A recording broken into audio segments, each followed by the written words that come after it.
ప్రస్తుతం తను కోమాలో ఉన్నాడు. గచ్చిబౌలి దగ్గర రోడ్డు ప్రమాదంలో ఒక వ్యక్తి మృతి చెందగా మరో 2 గాయపడ్డారు.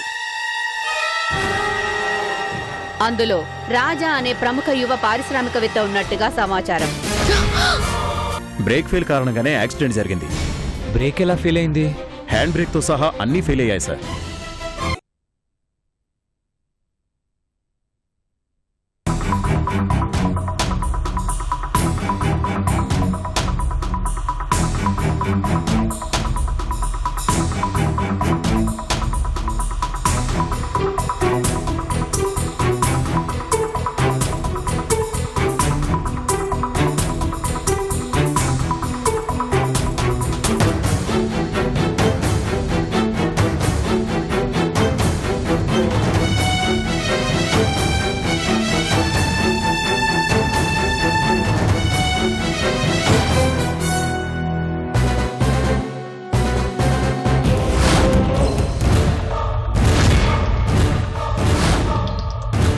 రవీంద్ర సార్,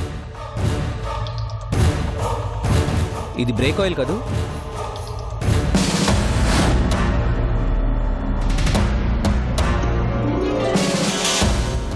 అవును సార్, అవును. బ్రేక్ ఆయిల్ లీక్ అయినట్టుగా ఉంది.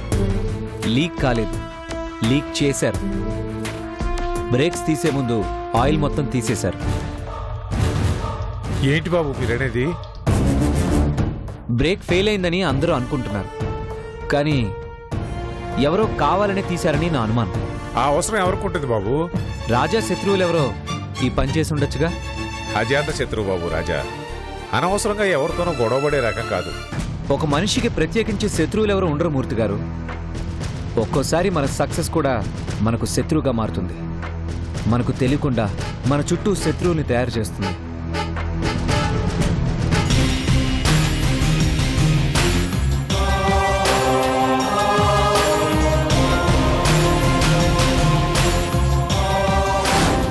ఇది ఎవరో కావాలని కడుపు మంటతో చేసిన పని. అది ఎవరో ఏంటో నేను తెలుస్తా.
నాకంటే ముందే వెళ్ళిపోదాం అనుకుంటున్నావా? నిన్ను ఏడిపించానని, అనరాని మాటలు అన్నానని నా మీద కోపమా? వద్దు రాజా, నువ్వు 100 ఏళ్ళు బాగుండాలనే నేను అలా అన్నాను, కానీ నిన్ను బాధ పెట్టాలని కాదు. లే రాజా, కళ్ళు తెరు.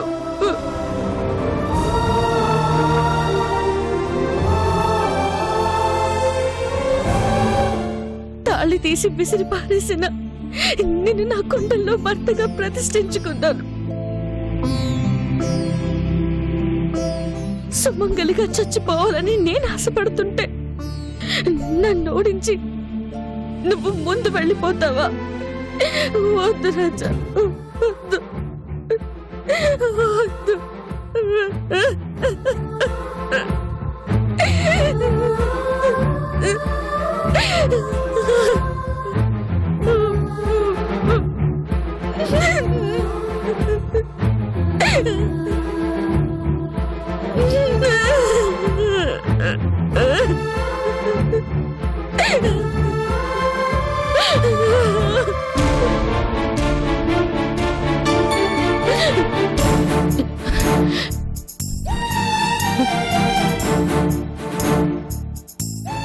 ఎవరమ్మా మీరు? ఇది ఐసీయూ, లోపలికి రాకూడదు, బయటికి వెళ్ళండి.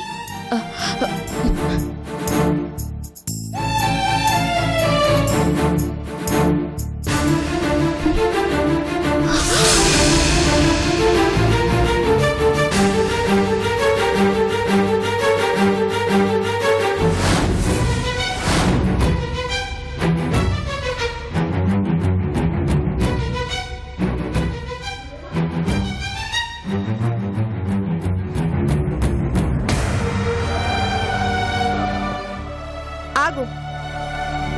ఏంటి చందు, ఎందుకలా తప్పించుకుని వెళ్ళిపోతున్నావు?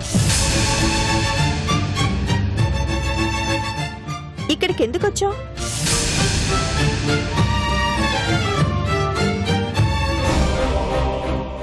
ఇంకా నీ మనసులో ఉన్న ప్రేమని ఎందుకు దాచుకుంటావు? నాకే ప్రేమలు లేవు. లేకపోతే ఇంత అర్ధరాత్రి ఎందుకు వచ్చావు? ఎందుకు రాజాని దొంగచాటుగా వచ్చి చూసి వెళ్తున్నావు?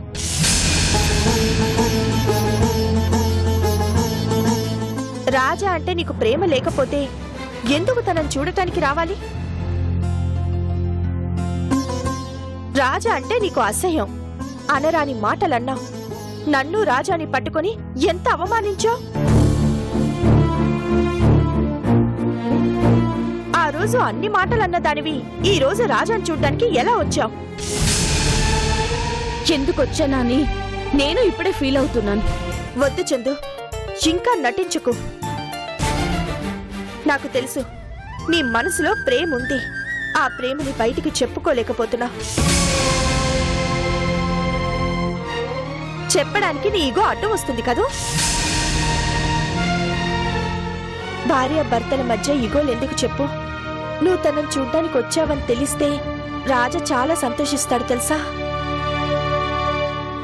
మీ ఇద్దరి మధ్యన ఉన్న కోపాలు, అనుకున్న మాటలు, గొడవలు అన్నీ అన్నీ మర్చిపోతాడు. ఇంకా మీ ఇద్దరి మధ్య ఈ మౌనం ఎందుకు? రా, నువ్వొచ్చి రాజాని మనస్ఫూర్తిగా పిలు. నీ మాట వింటే రాజా స్పృహలోకొస్తాడు. నీ పిలుపు తనకి కొత్త ఊపిరినిస్తుంది. యముడితో పోట్లాడైనా నీకోసం వస్తాడు. నువ్వెంత కాదనుకున్నా రాజా నీ మనసులో ఉన్నాడు. రా చందు, రా,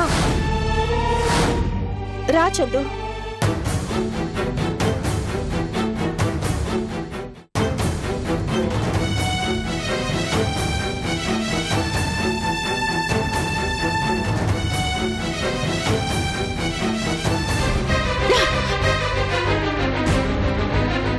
చందు, చందు.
నన్ను ఎలాగో తీసుకుపోవాలని నిర్ణయించుకున్నావు. నేను సంతోషంగానే వస్తాను అన్నాను. నా ఒక్కదాన్ని ప్రాణం తీసుకుంటే నీకు సరిపోదా? రాజానెందుకు బలి తీసుకోవాలని చూస్తున్నావు? నీకు రాజా మీద కోపం ఉంటే ఆ కోపం నా మీద తీర్చుకో, కానీ రాజా బతకాలి. నేను చచ్చిపోతానని నిజం తెలిస్తే రాజా తట్టుకోలేడని నేను నిజం దాచాను. కానీ నాకంటే ముందే రాజాని తీసుకెళ్లిపోవాలనుకుంటున్నావా? కనీసం నా భర్తని కళ్ళారా చూసుకోలేని పరిస్థితుల్లో ఉన్నాను స్వామి. రాజాని ఎలా కాపాడుకోవాలో కూడా తెలియడం లేదు. నువ్వే కాపాడాలి. ఏదో ఒక మార్గం చూపించు. నువ్వే వచ్చి రాజాని బతికించడానికి ఒక దారి చూపించు.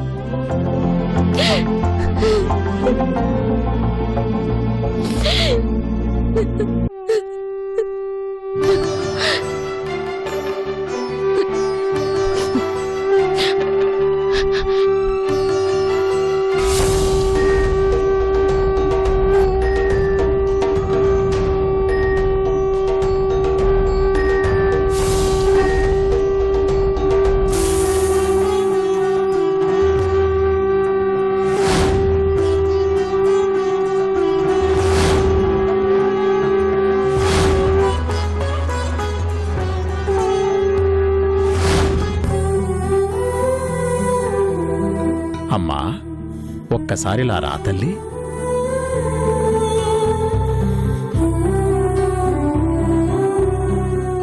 ఏం కావాలి స్వామి? అమ్మా, ఈరోజు ఏకాదశి సోమవారం, మృగశిర నక్షత్రం, వజ్యం పగలు 10 గంటల నుంచి 12 గంటల వరకు ఉంది. అమృత ఘడియలు సాయంత్రం 4 గంటల నుంచి 5 గంటల వరకు. ఇవన్నీ నాకెందుకు చెప్తున్నారు స్వామి? ఆయవారానికి వచ్చిన బ్రాహ్మణుని తల్లి, నీ శక్తి కొద్దీ ఏదైనా దానం చెయ్యమ్మా, నీ కోరికలు ఫలిస్తాయి. ఉండండి స్వామి. అలాగేనమ్మా.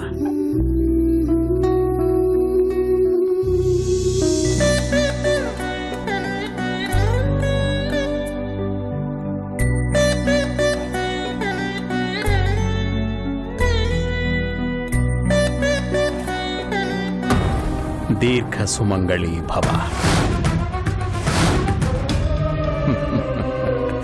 మాంగల్యం నీ మెడలో లేకపోయినా మనస్సులో నీ భర్త ఉన్నాడు. 5వ తనం కోసం ఆరాటపడుతున్నావు కదూ? అవును స్వామి. మీకెలా తెలుసు? ఆ 5వ తనం శాశ్వతం కావాలి అంటే ఆపదలో ఉన్నవారిని రక్షించే ఆ పరమేశ్వరుడి కృపాకటాక్ష వీక్షణాలు కావాలి. మృత్యువునే జయించిన మార్కండేయుని ఉపదేశం. వెళ్ళి దైవ సన్నిధిలో మృత్యుంజయ హోమం చేయి తల్లి. మృత్యుంజయ హోమమా?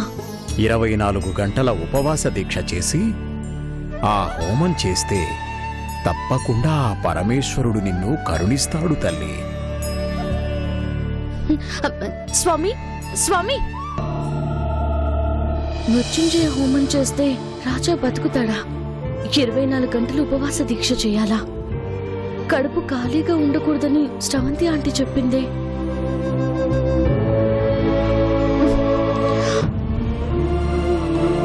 ఇరవై 24 గంటల ఉపవాస దీక్ష చేసి దైవ సన్నిధిలో మృత్యుంజయ హోమం చేయి తల్లి. తప్పకుండా ఆ పరమేశ్వరుడు నిన్ను కరుణిస్తాడు తల్లి. నా రాజా కంటే నాకేదీ ముఖ్యం కాదు. దేవుళ్ళ వచ్చి ఆయన చెప్పి వెళ్లారు. ఆయన చెప్పినట్లే చేస్తాను.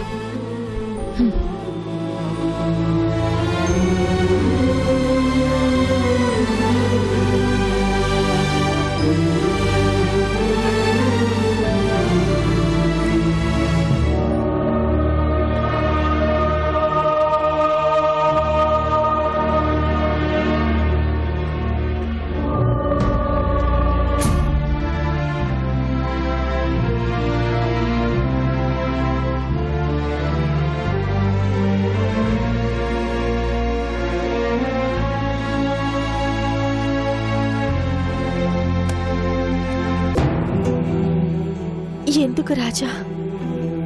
నీ జీవితంలోనే ఇన్ని రకాల మలుపులు తిరుగుతున్నాయి. నువ్వేం చేశావని? ఎవరితో అయినా మంచిగా ఉండే నీకు ఇలాంటి కష్టం రావడం ఏంటి? రాజా, నీకోసం చందు వచ్చింది. నిన్ను చూడటం కోసం వచ్చింది. తన కోసమైనా నువ్వు లేవాలి, కళ్ళు తెరవాలి.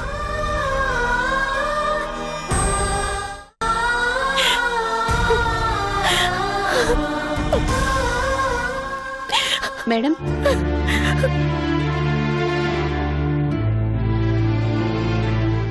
మేడం మీరు కొంచెం బయటికి వెళ్ళండి.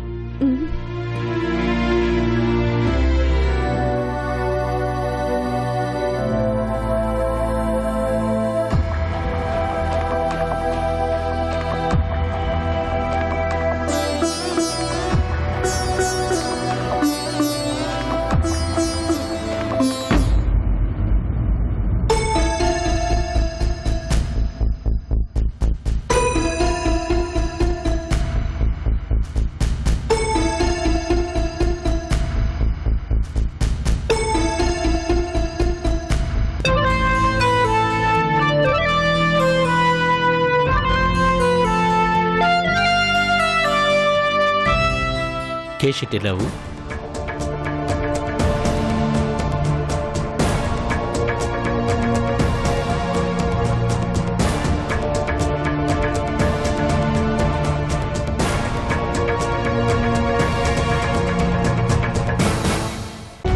సిస్టర్ జాగ్రత్తగా అబ్జర్వ్ చేయి.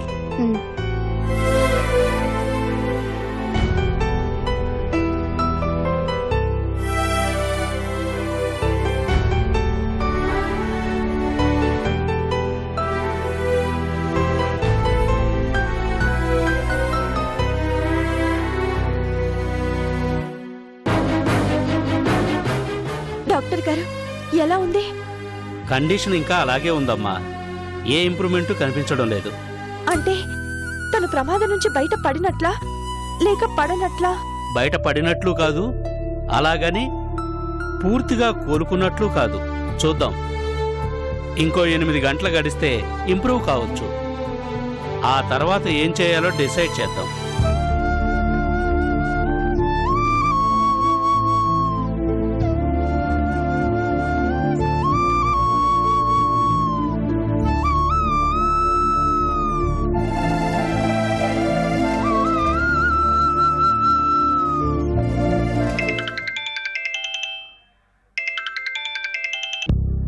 హలో, రాజాకి ఎలా ఉందమ్మా? ఏమో అంటే డాక్టర్లు ఏ విషయం క్లియర్ గా చెప్పడం లేదు. ఇంకా 8 గంటలు ఆగండి అంటున్నారు. ఇంప్రూవ్మెంట్ లేదంటున్నారు, ప్రాబ్లము లేదంటున్నారు. నాకు అసలు ఏం అర్థం కావడం లేదా అంటే. అక్కడ మూర్తి గారు నీకు తోడులేరా? ఆయన వస్తున్నారు, వెళ్తున్నారు. డాక్టర్స్ ఏం చెప్పరు. 1కి 2 సార్లు అడిగితే విసుక్కుంటున్నారు. రాజా ఇంతవరకు కళ్ళు తెరవడం లేదా అంటే. నువ్వేం దిగులు పడకు మాధవి, రాజాకేం కాదు. తను బాగుండాలని అందరం కోరుకుంటున్నాం. ఇంతమంది కోరికని ఆ దేవుడు తప్పకుండా తీరుస్తాడు. నాకు అదే నమ్మకం ఆంటీ. అన్నట్టు మీకు ఇంకొక విషయం చెప్పాలి. ఏంటమ్మా? రాత్రి చందు రాజాని చూడ్డానికి హాస్పిటల్కి వచ్చింది తెలుసా? ఓ అలాగా? అలాగా అని అంతీజీగా అంటున్నారేంటంటీ? మీకేం అనిపించట్లేదా? ఏమనిపించాలి? అదేంటంటీ, రాజాని అన్ని మాటలన్న మనిషి ఎవరూ చూడకుండా రాజాని కలవటానికి వచ్చింది అంటే మీకేం అర్థం కావడం లేదా? చందు మనసులో రాజా ఇంకా ఉన్నాడా ఆంటీ? అసలు తను మర్చిపోయింది ఇప్పుడు. తన ఊపిరి ఉన్నంత వరకు ఆ ఊపిరి కూడా రాజా అనే కలవరిస్తూ ఉంటుంది. ఎంత ప్రేమ లేకపోతే అంత కాదనుకున్న మనిషి రాజా కోసం దొంగతనంగా వస్తుంది. నాకు ధైర్యం వచ్చేసిందాంటీ. ఎందుకమ్మా? ఎందుకేంటాంటీ? చందు మనసులో రాజా ఉన్నాడు అని తెలిసింది. ఎవరి కోసమైనా దేవుడు మంచి చేస్తాడో లేదో నాకు తెలియదు, కానీ చందు కోసమైతే తప్పకుండా మంచి చేస్తాడు. రాజాని బతికిస్తాడు. ఆ నమ్మకం నాకుంది. కాకపోతే అంత ప్రేమున్న మనిషి ఎందుకు రాజాతో గొడవ పడిందో అర్థం కావడం లేదా ఆంటీ? ఇప్పుడు తన గురించి ఎందుకులే మాధవి. రాజాని చూడటానికి దగ్గరుండటానికి నాకు అవకాశం లేదు. అందుకే నీకు చెప్తున్నాను, రాజా పరిస్థితి ఎప్పటికప్పుడు నాకు తెలియజేస్తూ ఉండు. అలాగే ఆంటీ. ఎందుకు చందు ఇలా చేస్తోంది? మనసులోని ప్రేమని ఎందుకు దాచుకుంది? నిజం బయటికి చెప్పుకోలేదు కాబట్టి, తను బ్రతకదని తెలిస్తే రాజా తట్టుకోలేడన్న నిజం చందుకి అర్థమైంది కాబట్టి బయటికి అలా ఉంది. కానీ లోపల ఎంత కుమిలిపోతుందో ఆ భగవంతుడికి తెలుసు.